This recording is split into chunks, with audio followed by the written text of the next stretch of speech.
Bodo, you are still muted.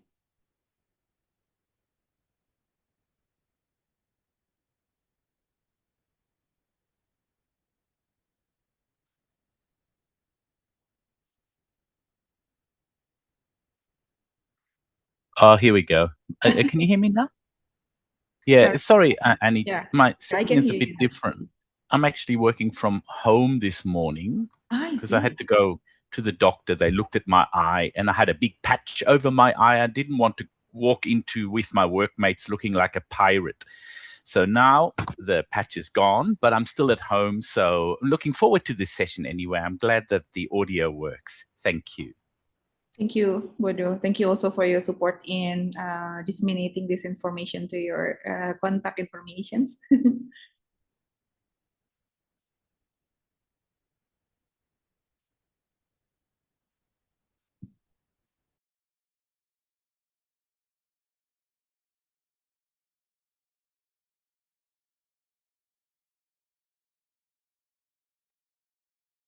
Okay, good morning, everyone. Introduce. I'm Ami. Uh, it's already 9 o'clock in Jakarta, Indonesia time. We can start our RFG, which is about unlocking high resolution cloud analysis information at HCAI for weather analysis and forecasting. Checking my voice. Is it okay? Clear, everyone? Yeah, it's clear, Mbak Ami. Thank you. Oke, thank you. Bapak Ibu yang dari stasiun, terima kasih reactionnya atau yang sudah mendengarkan suara saya sama-sama kita belajar. If you're not open your camera, that's okay, but you're still with us. You're still with the speakers in here to listen their presentation. In the first presentation, we have Bapak Hanif Afan first, and then maybe the question that you can give chat box at Zoom. After Bapak Hanif Afan, then Mr. Akihiro Shimizu from GMA. Our speakers today, Bapak Muhammad Hanif Afan about implementation of HCIA product for extreme weather analysis in Indonesia. And then after that, Mr. Shimizu Akihiro about introduction to cloud products of the Himawari meteorological satellite, including HCAI. If you have any question during the present, you can type on the chat box and say your name before. Okay. Maybe this time I give to Bapak Muhammad Hanif Afan. Time is yours. Okay. First thing, thank you, Mrs. Ami, for allowing me Yes. to share about the insights regarding the higher resolution cloud analysis information in this event. I would like to say also good morning to everyone. Good morning, colleagues. Good morning, Mr. Bodo from Australia. Good morning, Mr. Shimizu Akihiro from Japan. And good morning, everybody. Can I share my screen right now? Yes, please. Okay.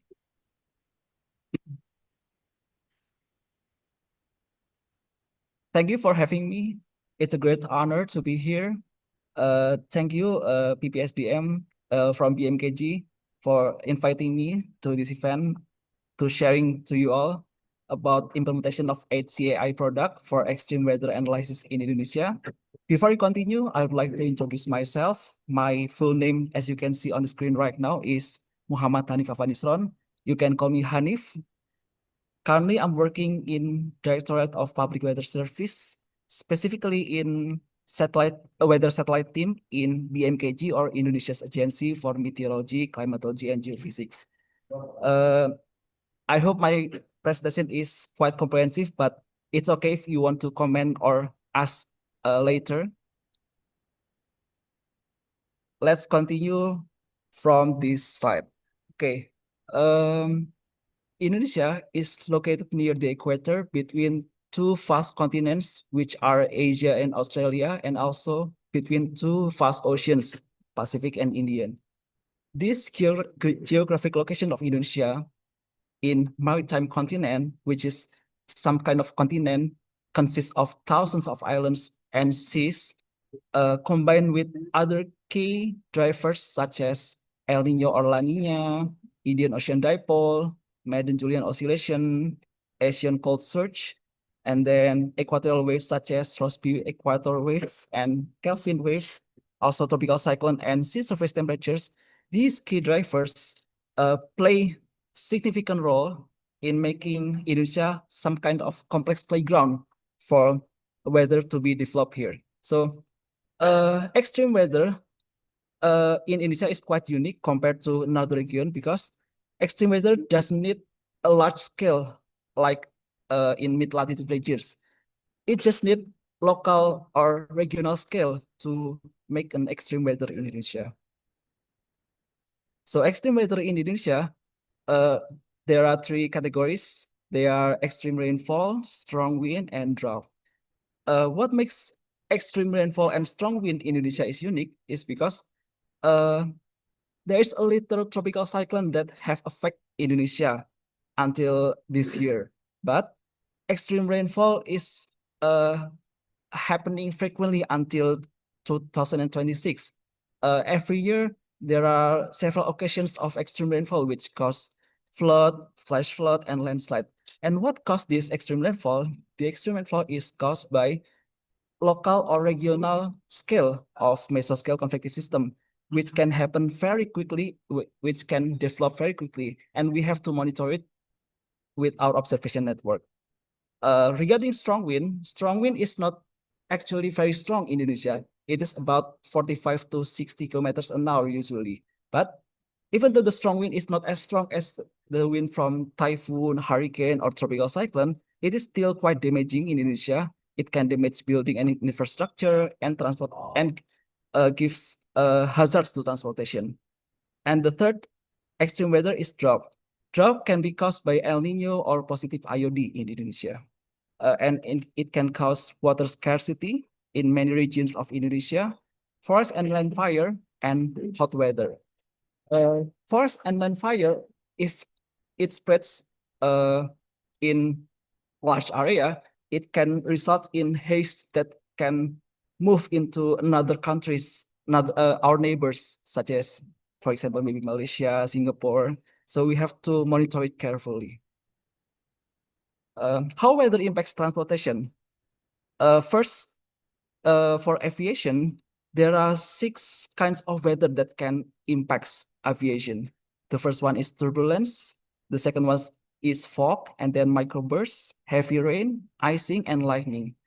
Turbulence, I believe some of aviation passengers still experience turbulence, and turbulence can injure passengers inside the airplane. And then for fog dramatically reduce the visibility for airplanes. So it will be more dangerous for airplane when they want to take off or landing or just navigating around an area. And then for microburst is a strong wind comes down from cumulonimbus cloud to the Earth's surface. And it can dramatically reduce the lifting of airplane, and it can make the aircraft or airplane crash to the ground. For heavy rain is dangerous, especially when an airplane wants to landing in an airport, because heavy rain can cause hydroplane into to airplane, and then it can cause runway excursion. And then icing. Thankfully, many aircrafts or airplanes have the icing system, so it shouldn't be a problem here in Indonesia, but it's still a risk to many airplanes in Indonesia. And then lightning. Lightning from cumulonimbus cloud can significantly disrupt the navigation system or electrical system in airplane.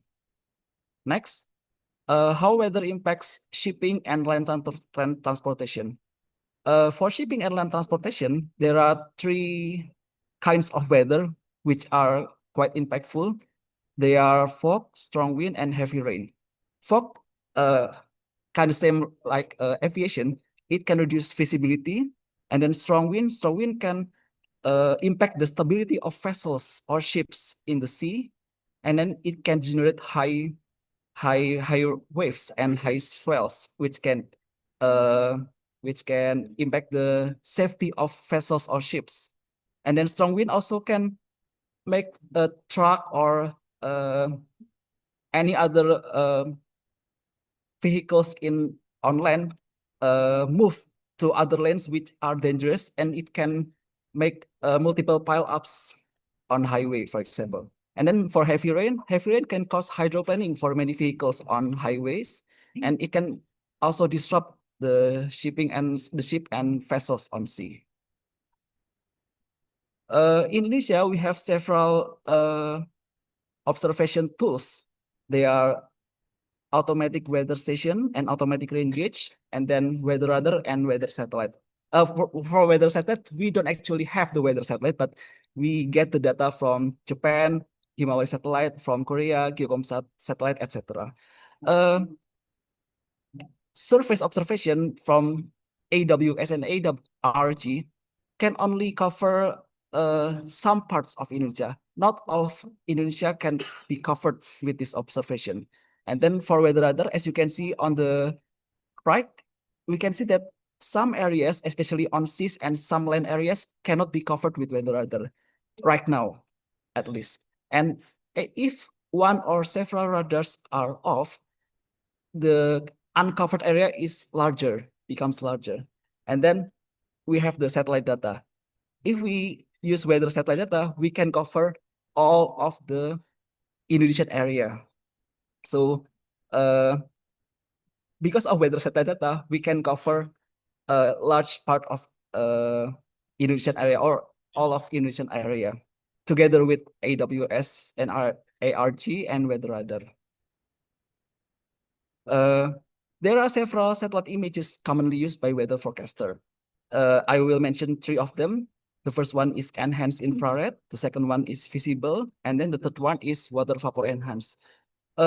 Most weather forecasters I know will use enhanced infrared product for monitoring the development of cloud and convective system in Indonesia.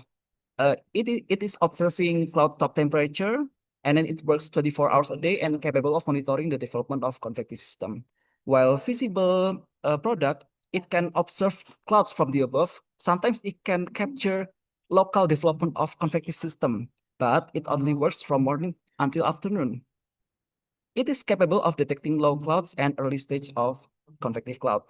Whether water vapor enhanced, it observes water vapor in the middle to upper troposphere. It also works 24 hours a day and capable of detecting dry and moist regions affecting convective cloud formation. Let's take a quick quiz. I have satellite image which is enhanced infrared of North Kalimantan. So North Kalimantan is a part of Indonesia on April 20th, 2026 at 17 UTC. And a convective system was present near the area 3 until 4 hours prior. Using only this image, can you guess what the weather inside the circled area at that time? There are multiple choice. Is it clear, partly cloudy, scattered drizzle, light to moderate rain, or heavy rain? You can guess it in the chat right now. And I will tell you later the answer of this question. If we only use this type of image, it is quite difficult actually, especially for non-remote sensing expert. So for example, weather forecaster, which is not very deep in the knowledge of remote sensing, it is a little difficult to guess the weather inside the circled area. Let's continue. So to make answering this question easier, let's know about high resolution cloud analysis information, or HCAI. So HCAI provides data on 5 elements. They are cloud mass, including dust mass, snow and ice mass, cloud top height, cloud type, and quality check information. So we can see here there are four products of HCAI. So HCAI is provided by Japan Meteorological Agency. In BMKG, we get the HCAI data and then we process it in our server into several maps. But especially we use the HCAI cloud type product. This product covers the geographical area of 60 degrees north to 60 degrees south and from 80 degrees east to 160 degrees west with a mesh of 0.02 degrees square. So the spatial resolution is about 0.02 degree. Next. Sorry, I have a problem with my laptop.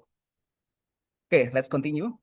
So between these four products or five products of HCAI, I will focus on HCAI cloud type product in Indonesia because this product is the most commonly used HCAI product in Indonesia.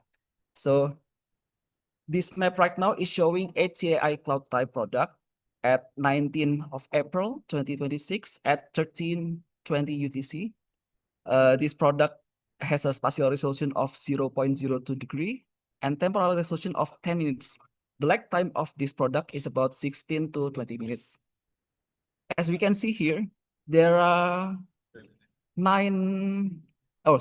there are 8 types of cloud classification. The first one is cumulonimbus, indicated by a red color. As we can see here, red color is cumulonimbus, and then the gray color represents dense cloud. The light blue color represents high cloud, and then the light yellow color represents middle cloud, as you can see here. Orange color or brown color represents cumulus cloud.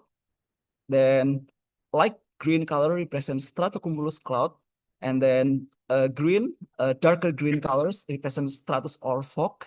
And then the black area represents clear area without cloud, basically. Before we continue, we have to review about several types of cloud because we will deep dive later about classification of clouds. So I will review. I believe many of us know the classification of clouds. I will just review here. So there are basically 3+1 types of cloud. The first one is high clouds. The second one is middle cloud. The third one is low cloud. And then the +1 category is vertical cloud.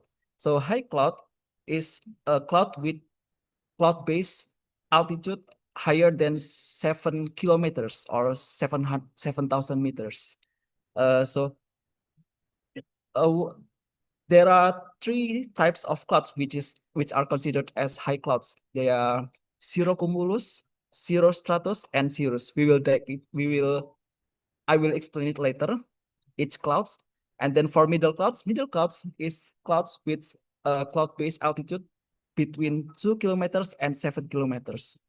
There are 2 types of middle clouds. They are altostratus and altocumulus. And then for low clouds, there are 3 kinds of clouds considered or classified as low clouds. Low clouds is a cloud with cloud-based altitude lower than 2 kilometers or 2,000 meters. So there are nimbostratus, stratocumulus, and stratus cloud, which are classified as low clouds. There are also 2 clouds which are considered or classified as vertical clouds. They are cumulus and cumulonimbus. Let's continue. If we go back to HCAI cloud type product, there are 8 types of areas or 8 categories of cloud type. So I want to share insights about how to understand each type of HCAI cloud type. The first one is high cloud. So in HCAI, high cloud is characterized by blue color or light blue in HCAI cloud type. So there are three types of high cloud. There are cirrus, cirrostratus, and cirrocumulus. As you can see here, cirrus is some kind of like fiber or feather, smooth, and then cirrostratus is like cirrus but covers large area, like a strata or like a it covers large area. And then cirrocumulus is like this, as you can see on screen right now. These clouds pose a low to moderate risk to aviation, primarily associated with potential light turbulence and engine icing, but they do not significantly restrict aircraft movement. Thanks to the de-icing systems in most aircrafts or most airplanes, so these clouds is generally not a problem in terms of icing problems. But for turbulence, this will pose a low to moderate risk because they can still produce light turbulence to the aircrafts. And then the second category about middle cloud. So middle cloud is represented by yellow color in HCAI cloud type. There are two types of clouds in this category, altostratus and altocumulus. Altostratus is like strata which covers large part of area. It makes the sky looks gray, but the sun can still be seen from behind the clouds. Yeah. And when altocumulus is like on the right image. This type of cloud pose a moderate risk to aviation due to potential moderate icing and sustained turbulence. So it still pose a moderate risk to aviation. So pilots should avoid this cloud, but it is not a big problem basically. And then cumulus. Cumulus cloud is like this. Cumulus is considered as vertical cloud. The color in HCAI is orange. Cumulus cloud primarily affect flight comfort by causing bumpy conditions due to localized convective currents at lower altitude. And then stratocumulus. Stratocumulus is like cumulus, but it covers many parts of area, and the cloud base stays lower than 2 kilometers above the ground. Stratocumulus clouds cause persistent light turbulence and reduce visibility during takeoff and landing. While stratus or fog, so stratus is kind of like a fog, but it stays about 100 meters above the ground. So if a stratus cloud is about just several meters or even near the ground, stratus can be called as fog. Stratus and fog pose a major hazard for both aviation and maritime operations by severely reducing visibility. Next, cumulonimbus cloud. So cumulonimbus cloud is the primary cause of many extreme weather events in Indonesia. So what kind of extreme weather can be produced by cumulonimbus cloud? They are heavy rain, lightning, strong wind, and turbulence, as I have discussed before.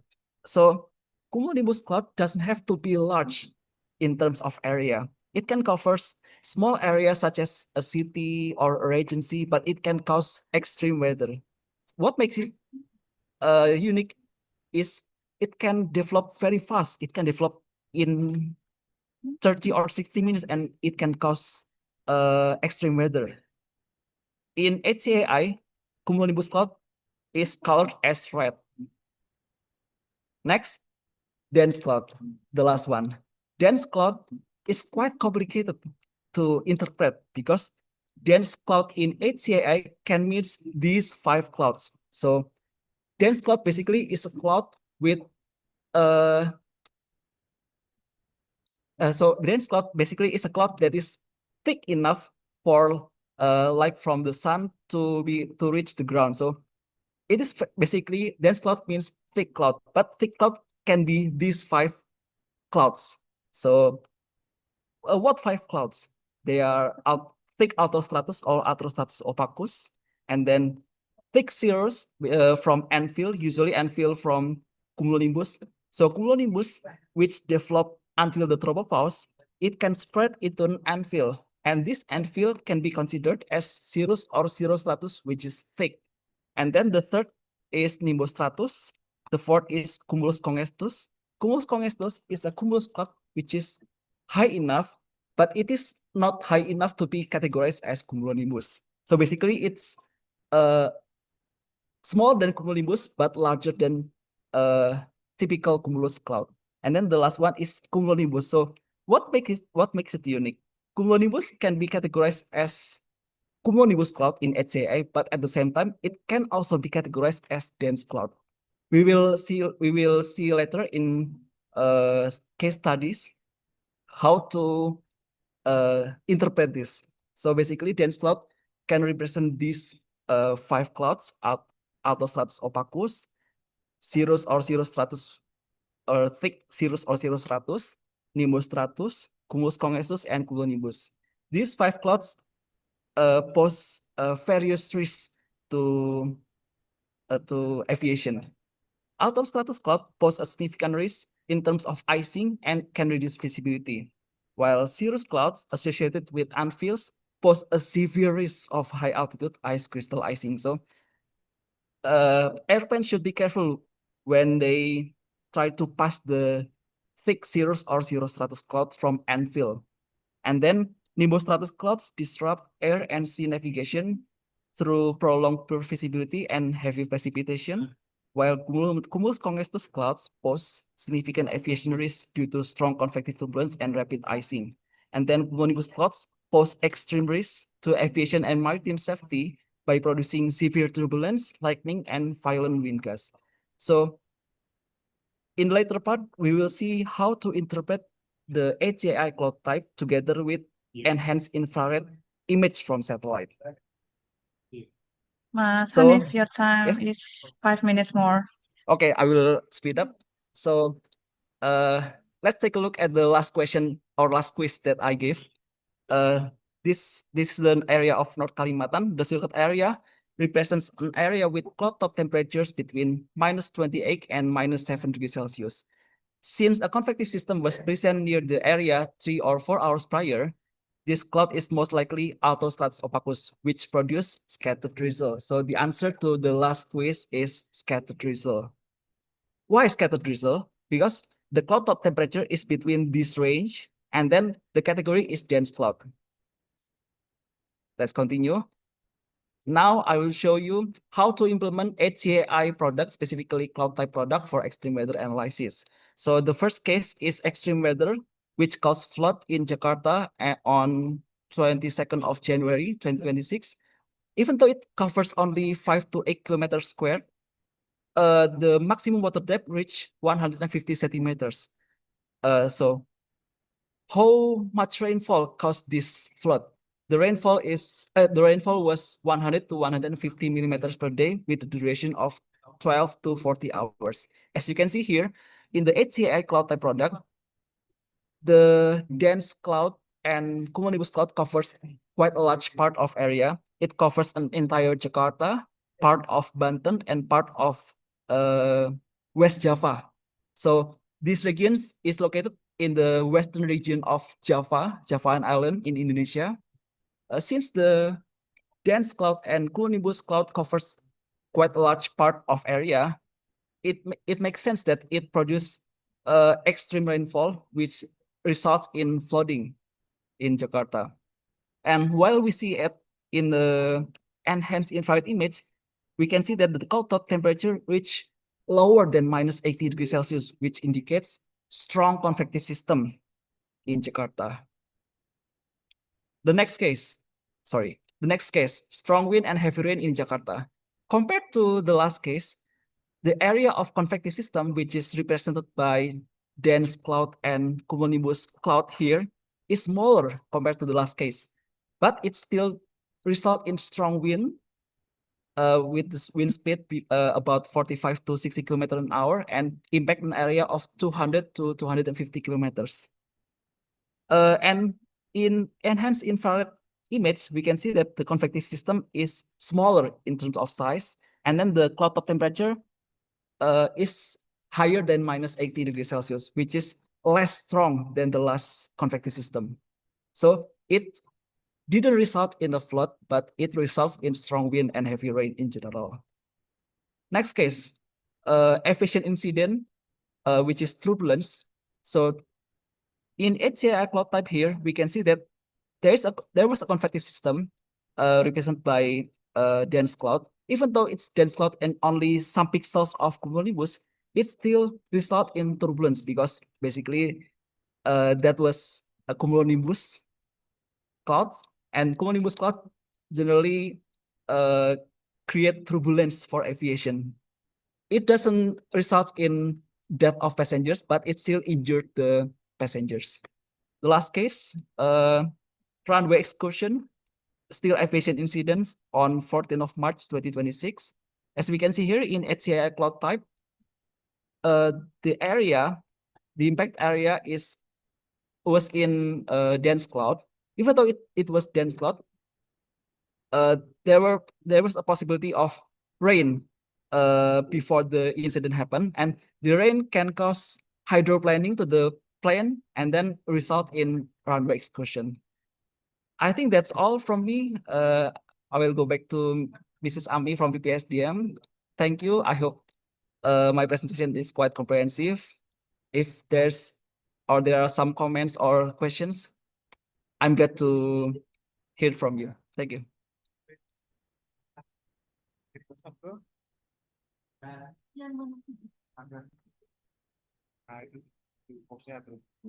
Ini soalnya yang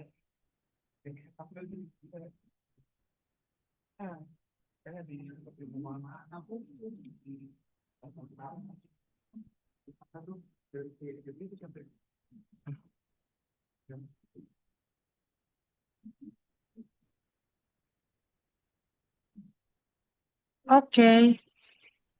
Sorry for my internet also. On. Okay, thank you, Pak Hanif Afan. Now, we have continue to our second speakers, which is from GMA. Let me introduce him first. His curriculum vitae.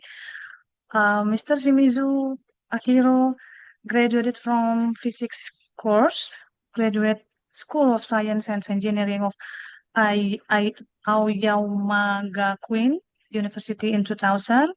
And also he has been working in the field of the satellite imagery and data in GMA for over 15 years.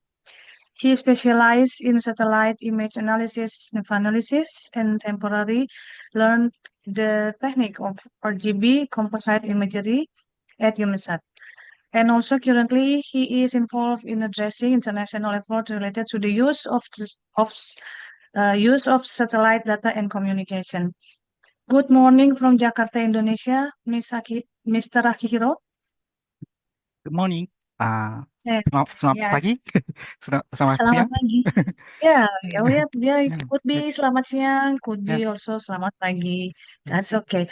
To all participants, if you have any question for Mas Hanif, you can type on chat box right now while the Mr. Akihiro presenting.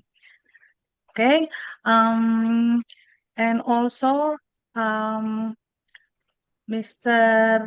Shimizu Akiro introducing to cloud product of the Himawari meteorological satellite, including HCAI.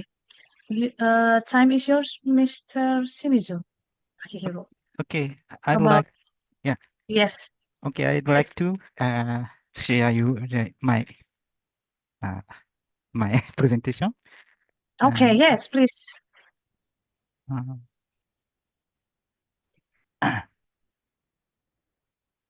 Please wait.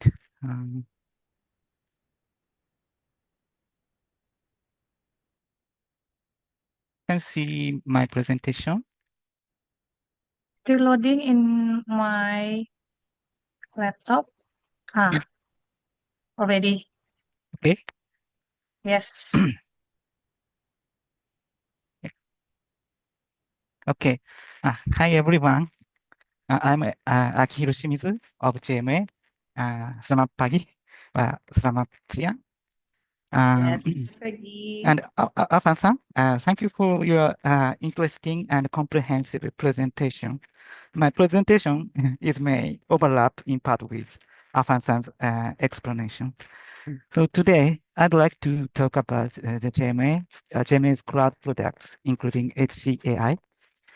As I will explain later, I will first touch on the fundamental cloud products that form the basis for calculating HCAI. I will then go on to discuss topics related to HCAI, high-resolution cloud analysis information. Today, I'd like to introduce cloud product from Himawari satellite divided in two parts. In part one, I'm going to introduce the fundamental cloud product, so-called FCP. And the next part, I will talk about high-resolution cloud analysis information, so-called HCAI, which uses the FCP to derive meteorological parameters. FCP is an upstream product of HCAI, and HCAI products such as the cloud mask and cloud top height are generated based on this algorithm.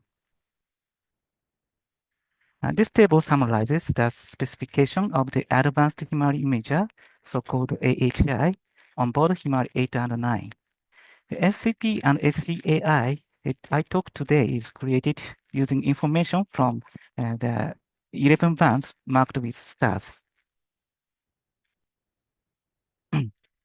And this slide shows the process flow of Himawari products focused on the FCP. The FCP is created by satellite observation data known as Himawari standard data. And radiative transfer model results using numerical weather prediction NWP data. The FCP consists of cloud mask, cloud type phase, and cloud top height products.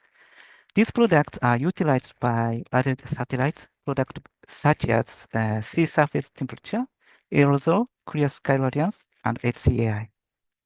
HCAI will be introduced in part 2 of this presentation. The FCP is used only by JMA to input other Himawari products. In other words, the FCP does not provide external distribution. The FCP extracts cloud mask, cloud type, phase, and cloud top temperature, pressure, and height. Please note that in the HCAI, which I will discuss later, the cloud mask and cloud top height from FCP are used almost as is. However, the cloud type in HCAI is not the same. Instead, it is calculated within HCAI using a different algorithm with the cloud type from FCP as input data. Its spatial resolution is equal to the infrared band's resolution, which is about 2 kilometers at sub-satellite point, and the temporal resolution is 10 minutes. This slide shows examples of the FCP. From the left to right, cloud mask, cloud type, cloud phase, and cloud top pressure are shown. The cloud mask enables cloudy and clear sky pixels to be identified. In this figure, cloudy pixels are shown in white, and clear ocean and land area are shown in blue and green, respectively. The cloud type and phase classify cloudy pixels by using the characteristics of the emission from the top of clouds. The cloud top pressure, as the name implies, stores the cloud top pressure of a pixel with clouds in units of 5 hectopascal. First, I introduce the cloud mask. It is one of the most basic products about cloud discrimination, and several Himawari products use the information of the cloud mask. For example, cloudy areas are used by the FCP itself and HCAI.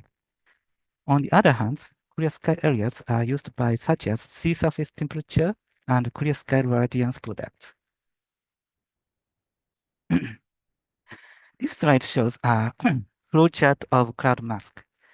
Snow and sea ice detection test is fast because they are similar in nature to clouds. And it is possible that these pixels will be determined to have clouds. At night, the reflectance is not available and the test is not performed, so it goes to snow sea ice not detected. In fact, the cloud mask processing includes a setting for cloud mixed conditions. After the pre-final cloud mask is created, cases with a high probability of cloud gaps or thin upper level clouds are labeled as cloud mixed. And next, I'd like to explain the cloud type and phase products. The algorithm for the cloud type and phase product is the same as ABI cloud type and phase algorithm, so-called HCAI, published by NoNSDs of the United States. You can see the ATBT to access this web page. The cloud type product classifies cloudy pixels into 6 categories according to cloud thickness and its phase. The categories are as follows: liquid water, super cooled liquid water, mixed phase, optically thick and thin ice, and multi-layered ice. The cloud phase product classifies cloud pixels into 4 categories, which are directly converted from the cloud type product. The categories are as follows: liquid water, super cooled liquid water, mixed phase, and ice phase. The slide shows a cloud type decision tree and phase conversion. By using the beta values of Gauss algorithm by known as this, cloudy pixels are classified into 6 cloud types by performing some tests. Once the cloud type is determined, the result is directly used in order to classify its cloud phase. I mean, multi-layered ice, optically thick or thin ice pixels are integrated into the ice phase. Each of the other types interpreted as an individual phase. If you are interested in the cloud type phase algorithm, please check the ATBD for details. This is the last topic in the lecture of part 1 about cloud top height product. Our algorithm is almost the same as ABI cloud height algorithm published by NoNSDs. However, we originally extended one-layer cloud model to two-layer cloud model. The output element are cloud top height, cloud top pressure, cloud top temperature, cloud top emissivity, and beta. The accuracy of the cloud top height estimation was verified by comparison with the CALIOP sensor on board the polar orbiting satellite Calypso. The average correlation coefficient for each month is 0.81, and the average bias is minus 693 meters. I'd like to summarize the major point of part 1. First, we produce a FCP every 10 minutes, and the fundamental cloud product is commonly used by other firmware products, including HCAI. Next, the fundamental cloud products consists of cloud mask, cloud type phase, and cloud top height products. The cloud mask distinguishes cloudy pixels from clear pixels by using satellite observation data such as temperature, cloud emissivity, and atmospheric and cloud transmittance. The cloud type phase and the cloud top height make use of Gauss algorithm. In part 2, I'm going to introduce the high resolution cloud analysis information, so-called HCAI. I'll explain the overview and example of HCAI. From this slide, I will introduce the HCAI with some example. The meteorological parameters of HCAI are derived from SCP. In SCP, meteorological properties such as cloud mask and cloud top height are given by normalized geostationary projection. In other words, they are given in terms of view from the ideal satellite position, like looking at the Earth from the space. And for users' convenience, we produce the HCAI in latitude-longitude coordinate system, which has equally spaced grids with respect to latitude and longitude. This is known as equidistance cylinder method. For purpose, meteorological parameters of HCAI are computed from FCP by using nearest neighbor approach. The nearest neighbor approach takes the pixel values closest to the target grid and transform the coordinates. Please note that longitudinal expansion of the cloud areas occur at high latitude. Furthermore, cloud types of the FCP are converted into conventional 7 cloud types. The left hand shows the cloud types of the FCP, and the right hand shows those of the HCAI. I note that the cloud types of FCP are based on optical or radiative properties, while the cloud types of HCAI are based on meteorological properties. This slide shows an example of HCAI. The HCAI provides 5 meteorological parameters. They are cloud mask, cloud type, cloud top height, snow and ice mask, and quality information. From the left to right, cloud mask, cloud type, and cloud top height of HCAI are shown. These data cover the area from 6 degrees north to 6 degrees south, and from 80 degrees east to 160 degrees west, with a resolution of 0.02 degrees. And the temporal resolution is 10 minutes, and we produce HCAI in grid 2 format. As I noted before, the product cloud types of HCAI are based on meteorological features. This table summarizes the features used to classify HCAI cloud types. For example, cumulonimbus CB is recognized by its thickness and the feature of overshooting cloud top. High-level clouds are classified by their thickness. High-level clouds are classified as cirrus, while thick high-level clouds are classified as dense cloud. Middle-level clouds are classified as middle-layer cloud CM. Low-level clouds are divided to 3 cloud types. Clouds with large cloud tops are classified as cumulus clouds CU, while those with small cloud tops are classified as stratus or fog. Clouds with moderately smooth cloud top are classified as stratus cumulus SC. Please note that although photographs of clouds are seen from the ground are shown, the satellite identifies clouds strictly from the overhead perspective. In addition, because the distance to the cloud is different, the classification used differs from the 10 cloud genera defined in surface meteorological observation. This slide shows how to classify cloud types in HCAI. On the slide, input FCP cloud types are shown in green, and output HCAI cloud types are shown in blue. And the decisions are indicated in light brown color. For example, if input FCP cloud types is supercooled liquid or liquid water, and the decision that the cloud top pressure is less than 600 hectopascal is yes, the HCAI cloud type is set to the middle cloud CM. For optically thick ice cloud pixel, the difference between brightness temperature of bands of 10 and 8 is used in order to discriminate CB and dense clouds.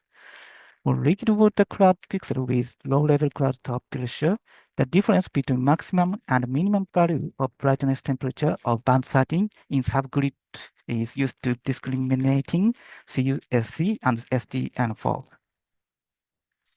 First, I described about CH, which means the synchronous in HCAI. CH indicates high-level thin clouds. So the optically thin ice cloud pixels in FCP are directly classified as CH. Optically, 6 cirrus clouds are classified as dense clouds. And this slide shows an example of CB, dense cloud, and CH in HCAI. The left shows band 14 image, and the right shows HCAI image for the same time. In the HCAI image, CB, dense cloud, and CH are shown in red, gray, and light blue, respectively. Next, let's see how to classify pixels to CB and dense.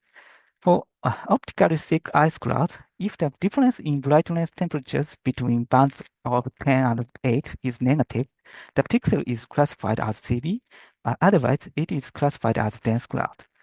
This equation is derived by assuming that cloud tops of CB clouds are above the tropopause level.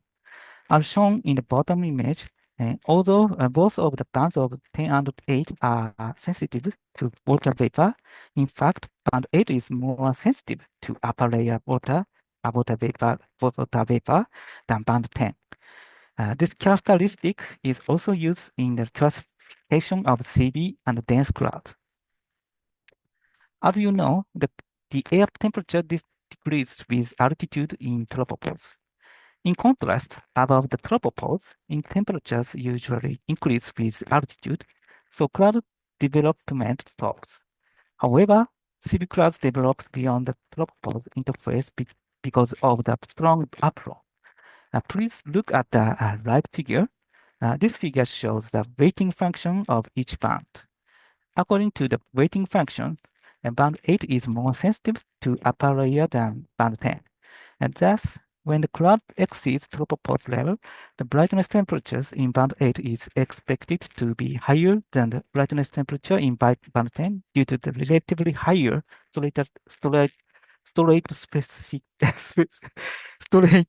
specific temperatures. Next, let's see how to classify pixels to dense cloud. For optically thick ice clouds, if the difference in the brightness temperature between band 10 and 8 is equal or positive, the pixel is classified as dense cloud. Clouds classified as multi-layered clouds in the FCP are also dense clouds. Classification to dense clouds implies thick ice clouds with no overshoot or combination of thin ice clouds and thick lower clouds. Thus, dense clouds refers to convective clouds that have not developed to CB or overlapping thin upper level clouds and thick lower level clouds. The slide shows an example of dense clouds in HCAI. The left shows the band 13 image and the right shows HCAI image for the same time. The dense cloud over the Indian Ocean is the convective cloud area.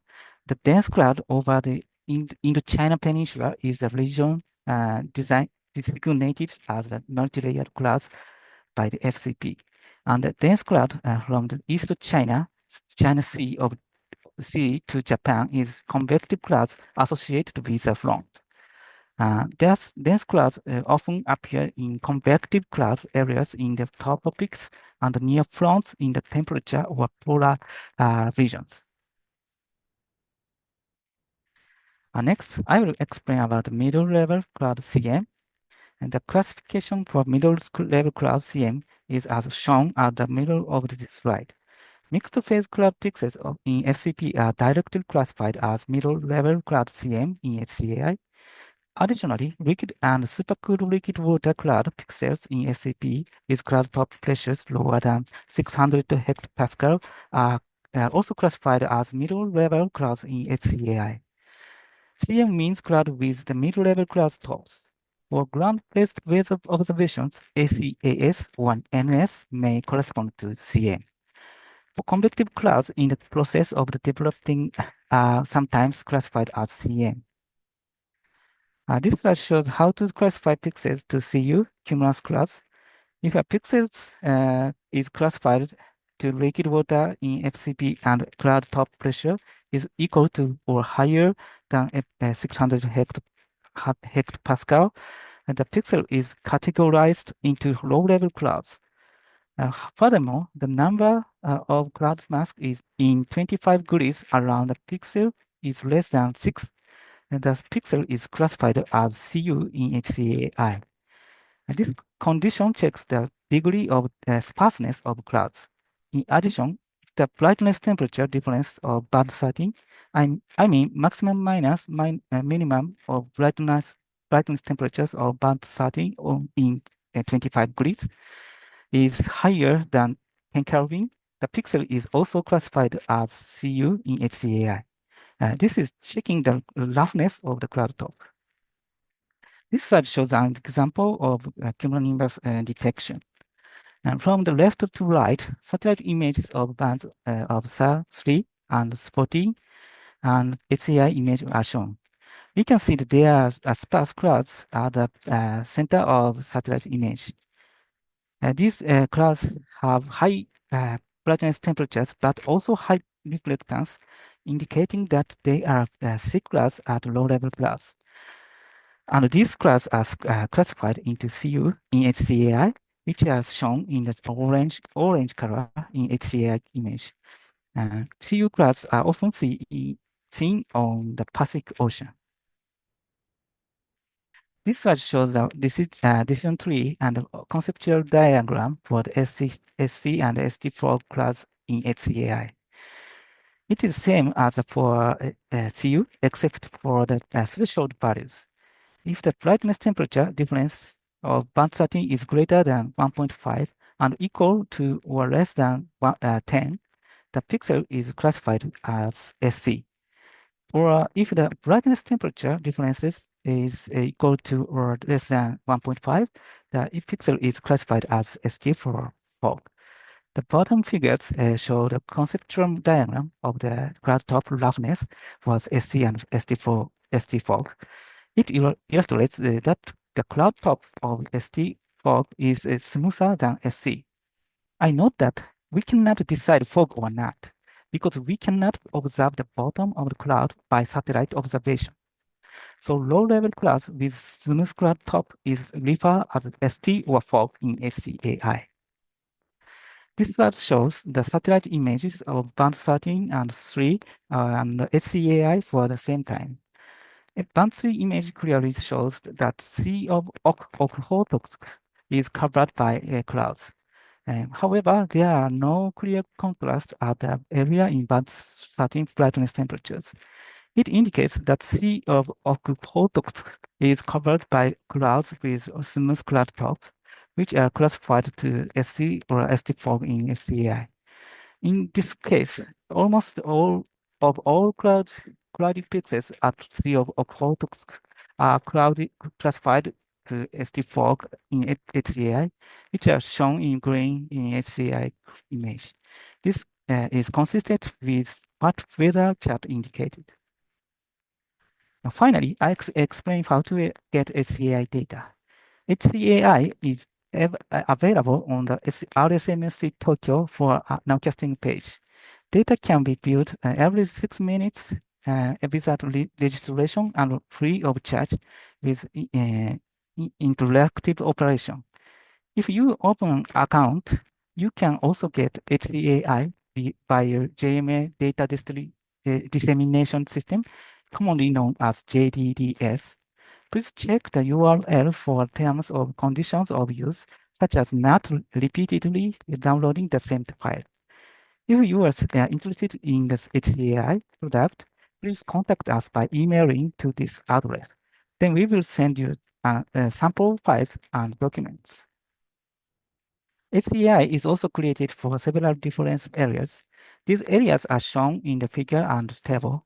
The lower table shows the file size of each area per an hour. This is an example showing HCAI data displayed on satellite. Satellite has an optional function for displaying HCAI data.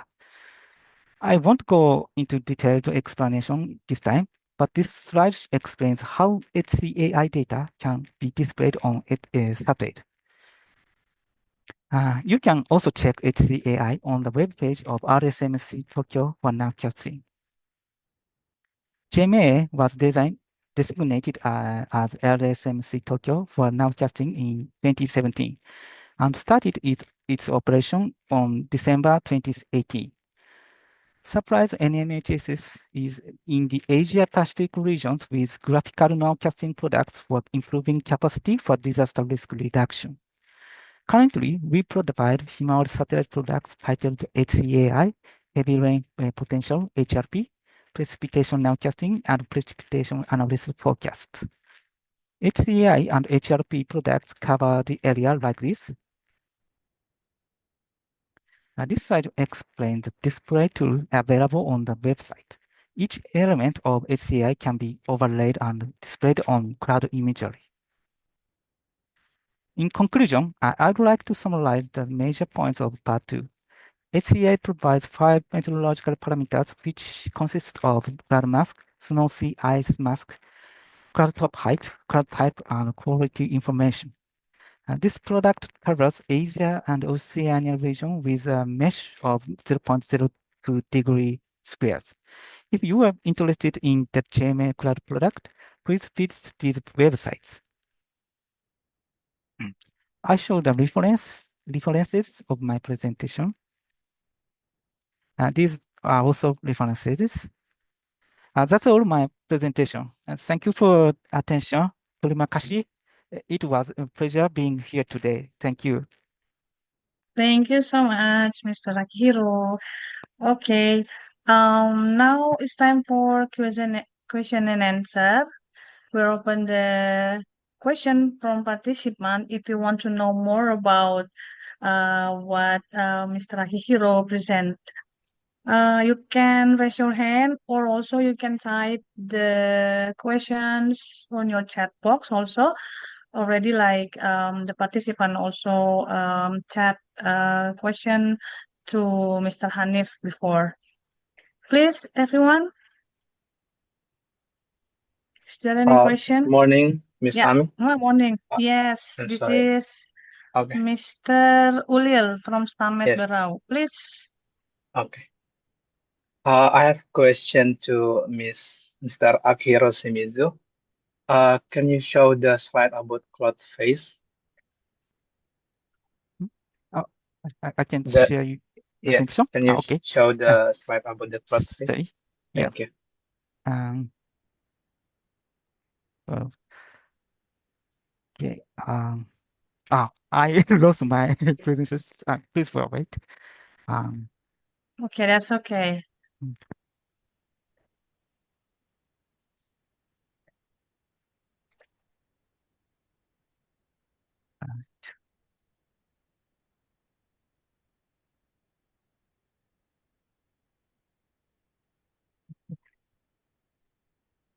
Okay.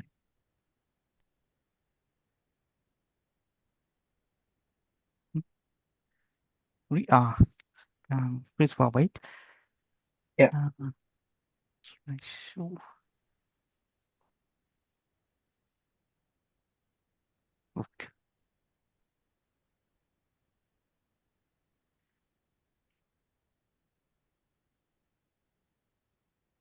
Oh. Yeah, to everyone, if you want to also have the question, you can type on the chat box if you're not able to raise your hand. Can you see my presentation? Yeah, still loading. Nah, okay. Yes. Mr. Akihiro Shimizu, can you show us the slide about the cloud face product? Mm-hmm.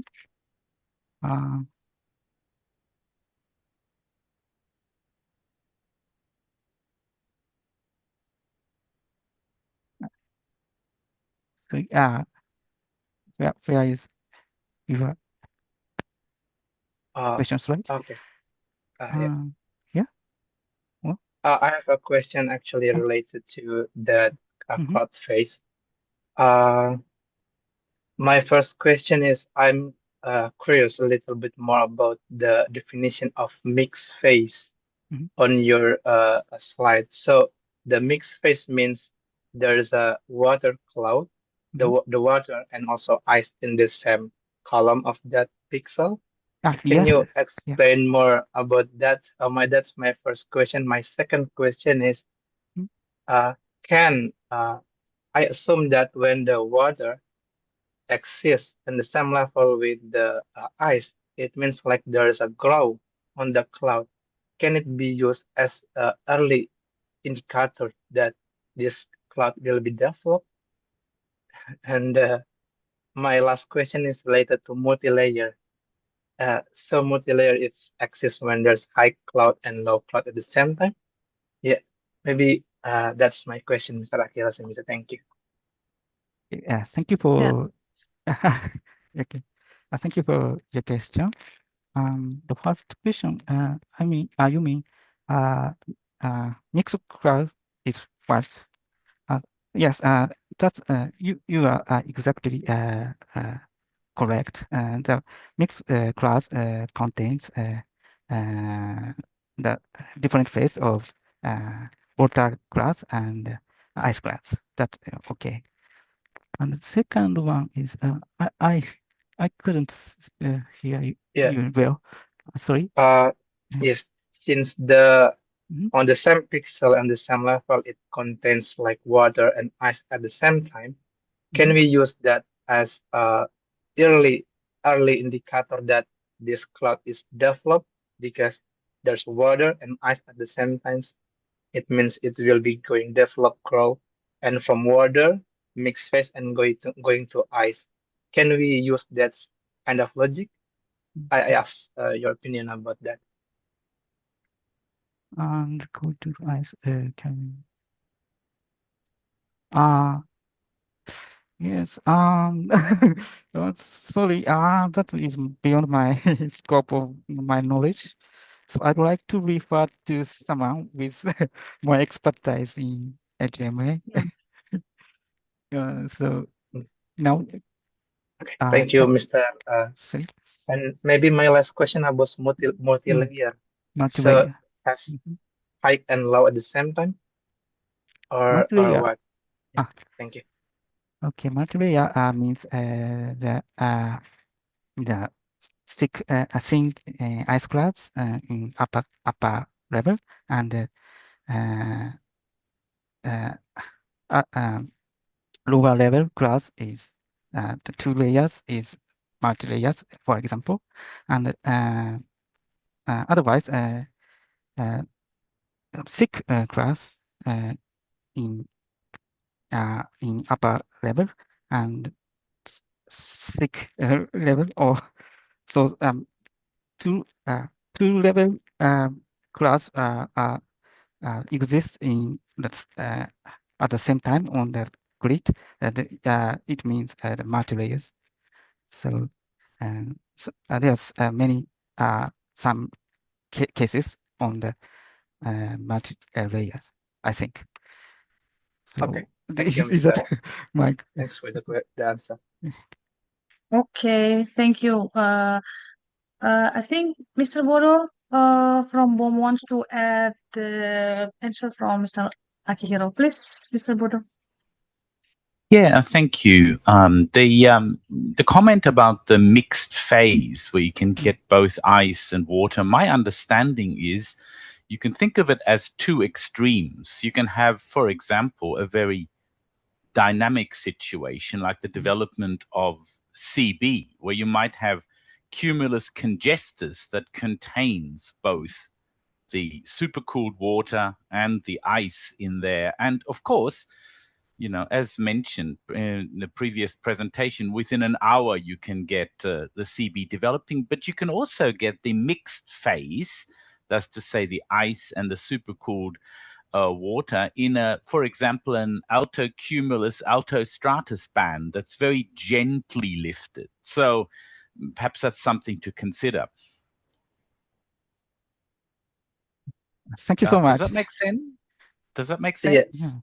Yes, that's makes sense. Can I follow up the answer, Mr. Bodo? Yeah, please. So you say that mixed phase can be used as a sign of the growth of the cloud, especially like CB and so on. So because there's a super cool liquid water and also at the same time. But my question is, if there's any probability that we can use the information of that mixed phase as example, if there's specific fraction of mixed phase in this area, it's going to be rain zone. That's maybe too far, but I can ask your opinion about that. Thank you. No, well, the one thing I can respond is, I think in terms of precipitation, it also depends upon how deep the moist layer is. You can have very thin cumulus altostratus. You may have a mixed layer, a mixed phase there, but if it's not thick enough, then you won't get the cloud condensation occurring sufficiently. You need a thick cloud for precipitation. That's my understanding. So it's not only the phase, but also the thickness of the cloud, the saturated part of the cloud that counts. Okay. Thank you, Mr. Bodo, for your answer. Maybe I have one. I'm sorry. Yes, please. I did have one question for Shimizu-san, because it's very interesting, the HCAI product. But I noticed there was some comments about the potential in the chat, the potential for predicting, say, convective development, and so. And so it had me thinking, because we've had JMA presenters also present on the JMA's rapidly developing cumulus area product as well, which of course does give an indication of areas that are developing rapidly. And it goes through, I think, logic that is somewhat similar to the HCAI product. Have you tried using the two, the HCAI and the RDCA product, in combination at JMA, or maybe in Indonesia as well? Thank you. Regarding, thank you for Bodo-san. Regarding to RDCA product, the product is not the RDCA's product's algorithm is differ from this HCAI. So this is other product of the HCAI. So RDCA is using the other algorithm.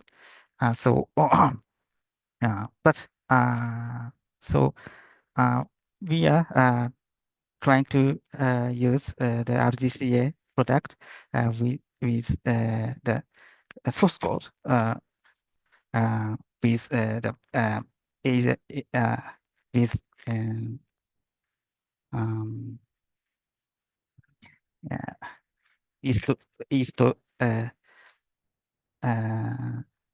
South Asia region countries, and so we are investigate together with the such countries and the RDCA product and otherwise on the other hand, HCAI is a comprehensive product for the cloud analysis, cloud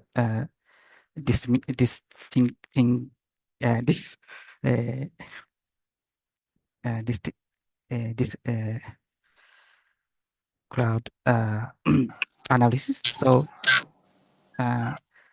we are using other purpose for the HCAI. I can't answer the good question, but is that okay?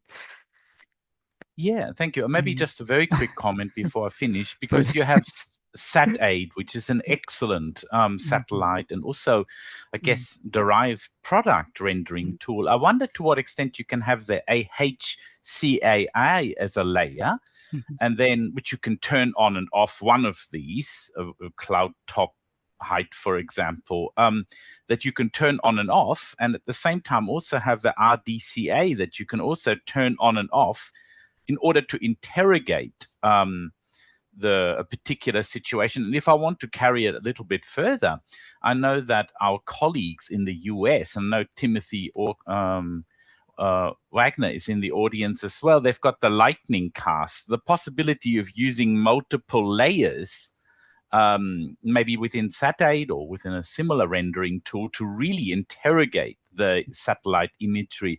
That's something that when I was listening to your presentation, the presentations came to my mind right away, and I thought I might just mention that. Thank you. Thank you so much. Okay, thank you so much, Mr. Bodo. Mr. Akihiro, from the chat box also still Ulil wrote his question that if you want to, I read it for you. I'm aware that one of your expertise in the RGB side of HCAI. Do you have some comment on how good the cloud phase RGB Himawari compared with the cloud phase product of CFP? Please, your answer.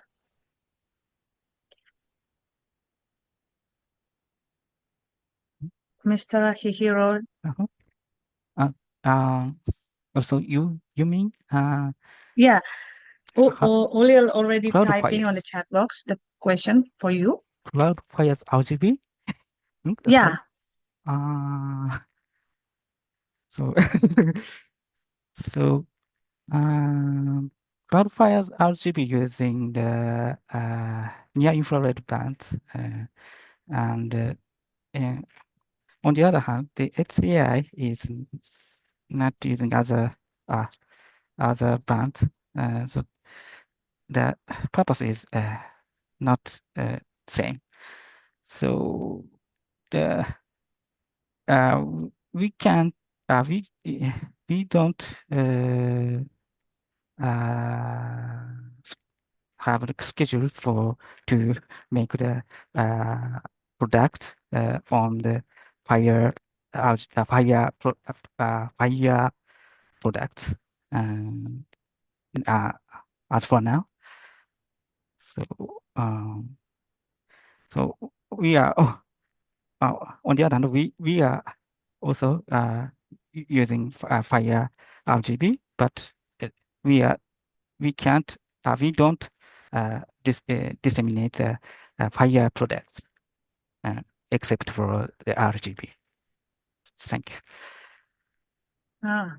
That's the answer, Ulil. Mm. Do you have any questions again? That's enough. Thank you, Mr. Akira Shimizu. Okay. To another participant beside Ulil, do you have any questions to Mr. Akihiro? Please raise your hand, or if you're not able to raise your hand, you can type on chat box.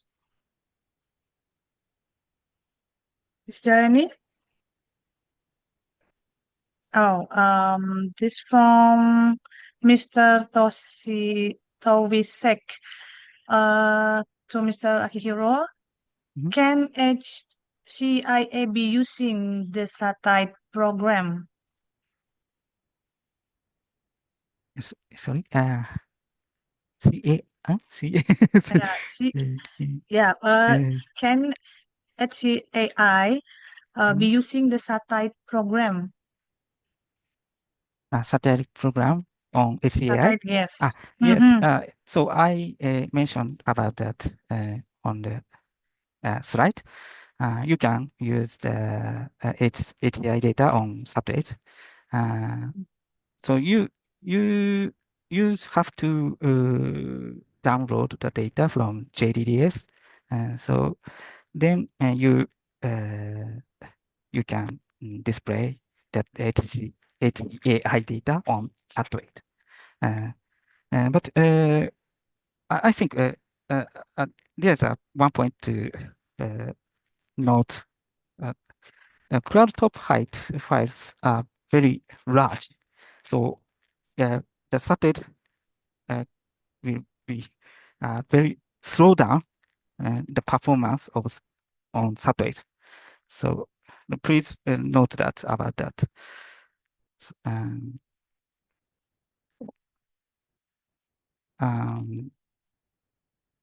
But it is convenient that satellite allows users to select and display specific cloud types. Well, for example, only SD or FOG, and so very convenient on satellite display. So please challenge to use HCI data on satellite. Thank you. Thank you for your question. Thank you for your answer. Any question from Edison, Bapak Edison, to Mr. Akihiro? It's very inspiring to be able to utilize HCAI product in the future, whether related to the analysis needs for weather modification activities, especially to determine cloud growth for seeding operations. Can HCAI products represent the information on a smaller scale, or is it possible to do downscaling efforts to see the condition of atmospheric dynamics in more local areas, for example, such as the location of the Lake Toba in North Sumatra or disaster-affected areas in Indonesia? Well, for now, we can't disseminate more good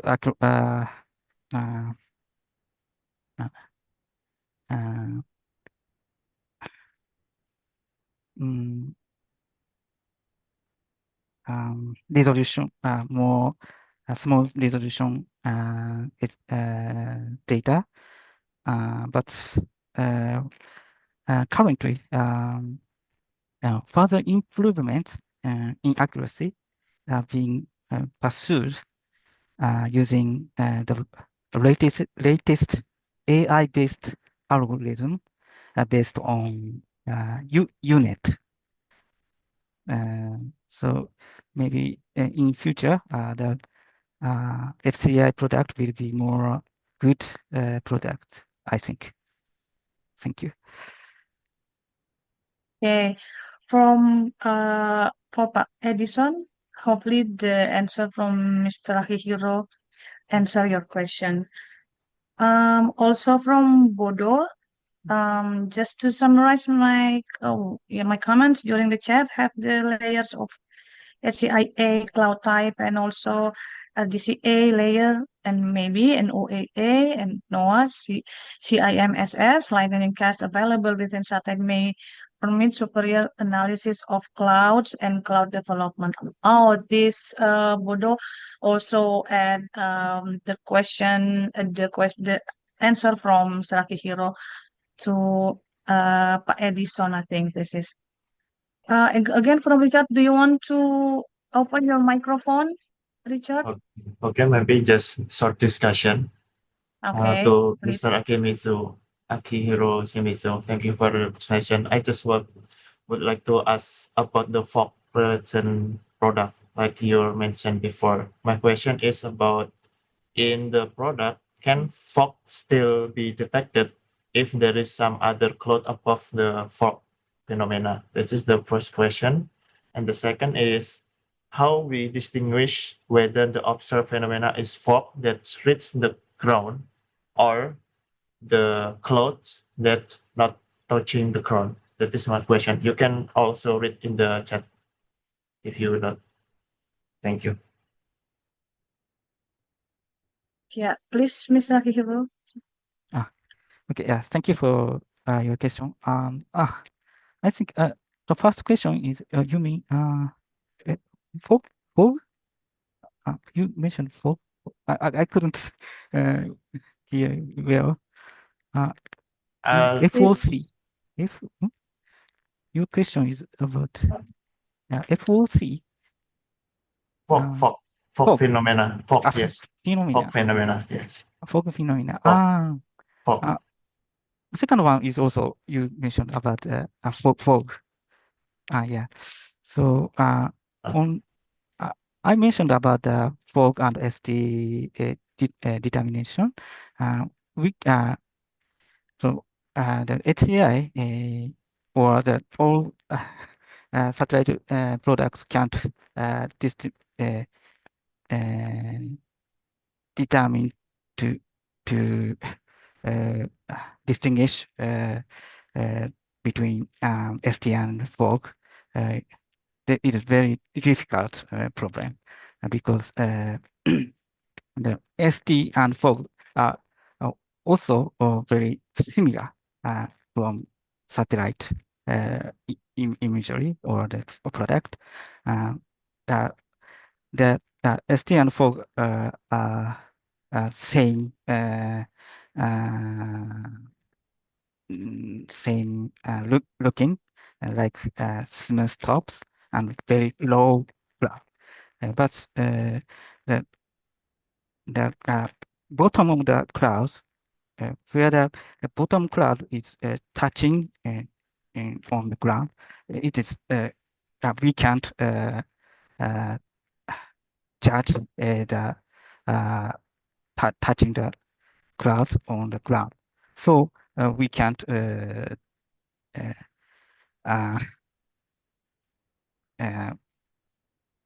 discriminate the ST and fog cloud. Is that answer for you? Yes, thank you. It is clear. Thank you. Okay, thank you. We have Mbak Anggun from Balai Satu here. You want to give your question, please? Yes, thank you, Mrs. Ami, and thank you, Mr. Ahiro. I actually have question as related with CloudMax. As I know that on daytime and nighttime is different algorithm, right? How about the area between the daytime and nighttime? I usually call it twilight. How about the area with twilight? I have some problem with that, the area with twilight area for CloudMax. For a full disk area, there is some like line for that area. Do you have any recommendation or something like that to resolve this problem? Thank you, Mr. Ahiro. Thank you for your question. That's a very good question about HCAI. I think some of products of HCAI are using visible band or near infrared band. So I think your comment will be very important things about to discriminate about the cloud type or cloud height or other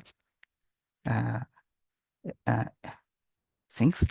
But unfortunately, that's also beyond my scope of my knowledge. So I'd like to refer to someone with more expertise in GMA. So if you like, I would like to answer the question later. Thank you, Mr. Ahiro. I will email you for that question. Thank you. Okay. Thank Sorry. you. Thank you. Thank you. Okay, thank you, Mbak Anggun. I saw Bodo already raised hand before. Do you want still have any comment, question, or anything? Yeah, thank you very much for that, Annie. One of the question that was asked about whether the product can distinguish between fog and low cloud, it did bring to my mind a product that that NOAA has released. I believe it's the GeoCAD fog low cloud algorithm, which is adapted to GOES, and it uses, of course, satellite data, but it also uses the modeled relative humidity. So it's using NWP profile to find the highest relative humidity in the lowest 1,000 to 3,000 foot layer. So perhaps using a product that uses satellite data, which looks down from above, but also integrating into that NWP data, which allows you to interrogate what occurs, well, what the model is saying below the cloud top, could be useful to discriminate maybe between very low cloud and low cloud, or cloud that might be appearing underneath higher cloud. Thank you. And if Okay. you like, I can just show Yeah. very quickly a slide that summarizes that. If I may have the screen for a moment to share it. Is that all right with you, Shimizu-san? And of course, with the hosts, BMKG Indonesia. Yeah. Please. All right. Yeah. Of course. If do you want the slide from Mr. Akihiro, right, Bodo? No, Or I would just like slide? maybe to share one of the slides I have on my screen just to show you how it works. And it will be very Okay. quick. Would be very Yes, happy to please. see that, Bodo. So I just need to share. I don't know if I can. Oh yeah, here we go. All right. Okay, so at the moment, Shimizu-san is still using it. So yeah, I can't share. Yeah. Mr. Akihiro, you have to stop share, click the red one, and yes, thank you so much. Got it. All right. I'm just going to share that now. If you have a quick look, this is the GeoCAD product, and you'll notice on the top it uses the satellite data, which would be very similar, of course, to the HCAI product, but it also uses the NWP data to interrogate underneath higher clouds. So it's a blended product. So maybe just to indicate other products that do allow you to look underneath cloud or maybe get an indication of the cloud base as well. This is one reference, and maybe it's something that JMA could find useful as well. Thank you. I'm happy if you've seen enough to stop sharing my screen. Okay. Very informed. Thank you, Bodo. Okay. Yeah. The question from Ulil to Mr. Akihiro-san. Maybe you can type your email, for many participants want to give you their question to you. To and then you can type your email because many participants want to give their question to you. Okay. Is there any questions again from all of you participants? Yeah, this is from Mas Hanif to the participant and colleagues. If you also like to ask Mas Hanif after this RFG regarding the presentation, you can contact him at muhammad.yusron@bmkg.go.id. And we wait for Mr. Akihiro-san to type your email, maybe. Okay, to all participants, any question you want to give regarding the presentation?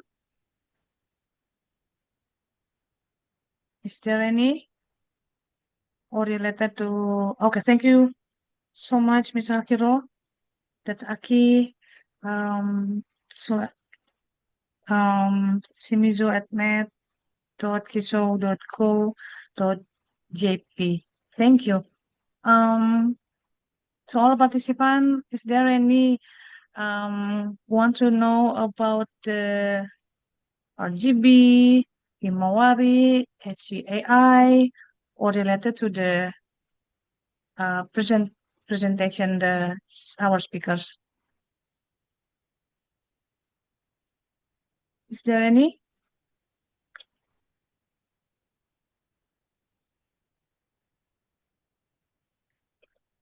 If you are, is there any questions? Okay, thank you for your appreciation. konebakamara@gmail.com. I already translate your chat discussion. I'm going to, okay. Who want to make a question that we can make a discussion? Is it also could be good? Is there anyone, or Bodo, you want to discussion about anything to participants? No, not at all, Ami. Thank you No, very okay. much for Oh, hosting it. I okay. was just commenting. It was a great Oh, the okay. presentation I That's enjoyed, but the discussion afterwards was really good.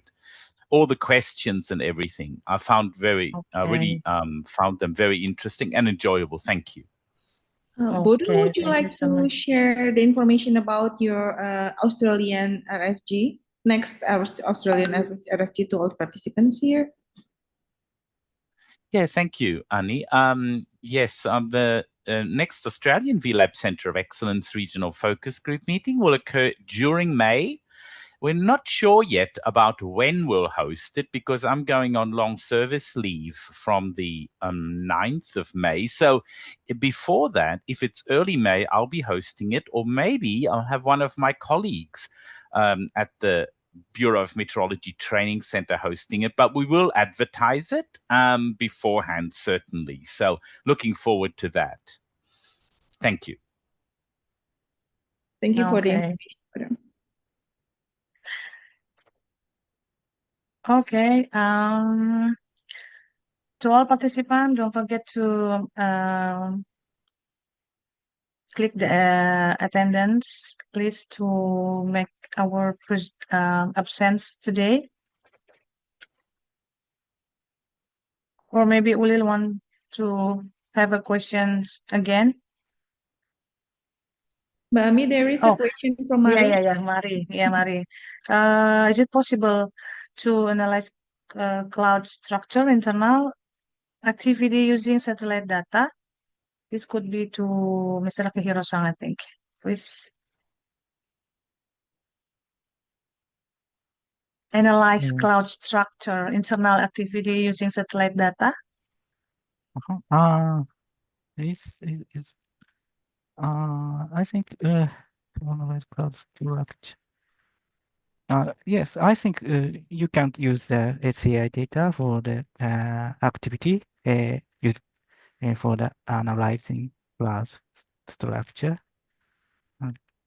So please go ahead to use the HCAI data in your office. Thank you. Okay. Mari, hope your question already answered. Okay. Is there any question? Or question to Mas Hanif could be also, or Mr. Akihiro-san also, please. Okay, Bodo again. Please, Bodo. I just wanted to respond to the question asked please. earlier by one of the colleagues about being able to investigate inside clouds. And I think it's a topic that came up during an AMSUC conference. So I wanted to bring that up. I do believe, of course, there are space-borne cloud radars that can actually give a detailed three-dimensional insight into the internal structure of clouds. And I believe Japan has one of those, I believe, but they're polar orbiting, I believe also. So maybe that's my attempt to address that question. Thank you. Okay. Thank you so much. I think we'll already give the question or just add the answer from Mari. Your question. Oh, you answer the question from add on the answer the question from Mari. Okay.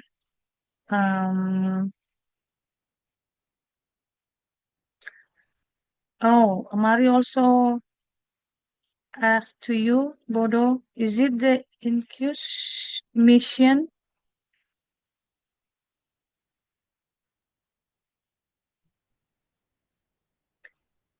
It could be. I don't know. I'd have to check it out. It was mentioned during one of the, I think it was AMSUC 14, and I believe one of the JMA, attendees ended up showing a really spectacular animation of the satellite doing scans and being able to, if you like, give detailed 3D structure through the clouds. It's of course using radar, so it's using microwave, which is able to penetrate cloud. Thank you. Thank you. Okay.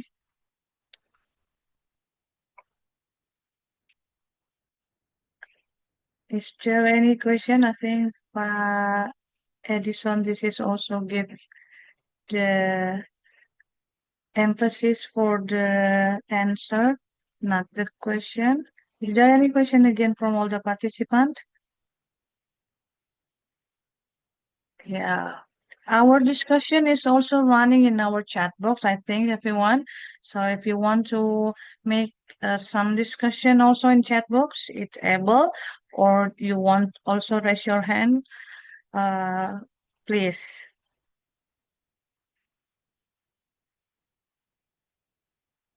I think Mary already want to ask out the topic. Is it possible to analyze clouds? Oh, I think it's already, yeah. Okay. Yeah, I think our discussion is running in the chat box. Thank you for your support, konebacamara@gmail.com. I sorry, don't know your name, but I know you from Papua New Guinea, I think. No, Guinea. Guinea. Oh, okay. Okay. Guinea. Yes, thank you. Oh, Bodo again raise hand, please. Any add I think comment? it's the previous right hand, right? Bodo. Yeah, I'm sorry, I should have lowered my hand before. I beg your pardon. that's okay. Okay, we still have 20 minutes from now. Is there any want to know related to your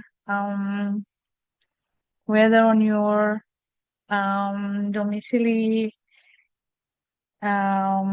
live?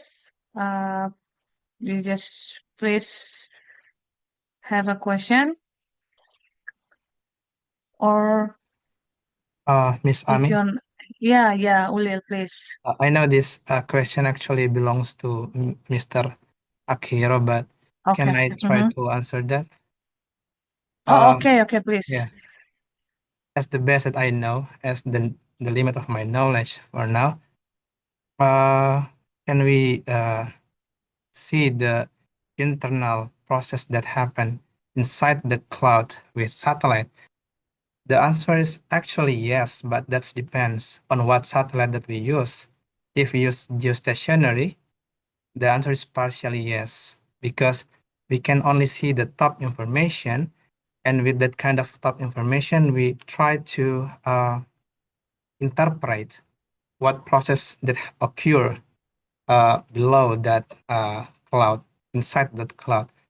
Example, that mainstream application is we use the difference of cloud top temperature.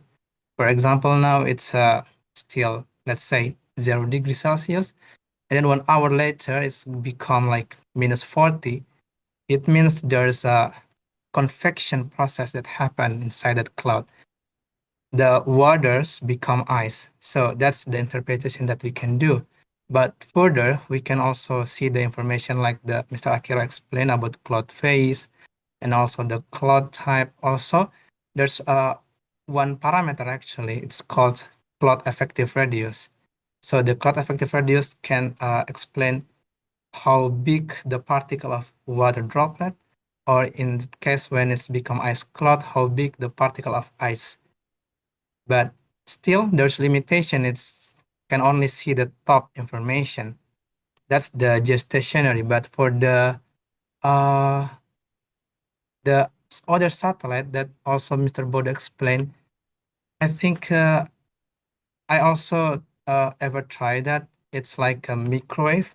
or also there's some other satellite using radar. So it's directly scan 3D, every level, every detail of the cloud. But the limitation is actually the temporal resolution, because it's radar and also microwave. It cannot get like 10 minutes every 10 minutes like a geostationary, but it's sometimes every day only two data, or sometimes only one data. It's kind of like a scan. But if friend from BMKG want to use the data, let's example, when the radar data satellites scan that area on tropical cyclone, let's say on North Sumatra, you can see that 3D structure of the cloud. Even you can count every level the precipitation, how much, and that's really a big information. And many people in remote sensing field, sometimes they compare the weather radar, like we use Faisala, and also the satellite radar. But still, the temporal resolution is big problem on that thing. Maybe that's my answer to Mari. Thank you, Miss Ami. Yes, thank you so much. Your emphasis answer, Ulil. Yeah, it's informed to us, all of us. Thank you. Is there any questions, participants? If you were not, I want to There say is thank one you. chat from Oh, yeah? Bodo. Ami, there is one chat from Bodo. Yes. Oh, yeah. Yeah.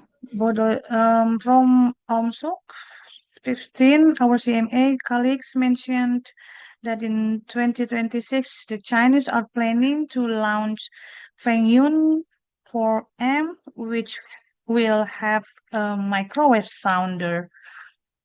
This question or this theme goes to Mr. Akihiro or theme of our discussion, Bodo? No, this Oh, is to actually Mr. the Akihiro. information. This is actually the information, right? Oh, I it see. is. Okay, It okay. is, but I mean, one of the limitations, and I think Uli mentioned it, of the existing satellites being able to interrogate the inside of clouds using microwave type is that they're polar orbiting, so the data isn't there 10-minute intervals. But the Chinese, if they're going to launch a geostationary satellite with a microwave sensor, then there may well be the possibility of getting very frequent data that could interrogate the atmosphere, potentially also the clouds inside the clouds itself, with far greater temporal frequency. That's the reason why I put my comment in. Thank you. Yeah, I understand. Thank you so much. Okay, thank you also to all participants. I would like to say thank you to our speakers, Muhammad Hanif Afan. Thank you also to Mr. Akihiro Shimizu. Thank you so much. And I hope that unlocking HCAI for weather analysis and forecasting, it's have more benefit for our data or knowledge of anything to all of us. Thank you so much, everyone. See you in the next RFG. Bye bye. Thank you, everyone. Stay Thank you. healthy. Don't forget to click the attendance list for our information who are attending the RFG today. Thank you, Mbak Here on Ami. the Thank chat. you, Akisa. Yeah, thank you you, so Mas much, Hanif. everyone. Bodo, Akihiro, thank thank you you so so much. much. Uli, thank you. Mas Hanif, terima kasih. Ulil Thank you, juga, Miss thank Ami. you. Thank you, Miss Ani. Thank you, Pak Hanif. See you again in the next RFG. Bye. Okay, see you too.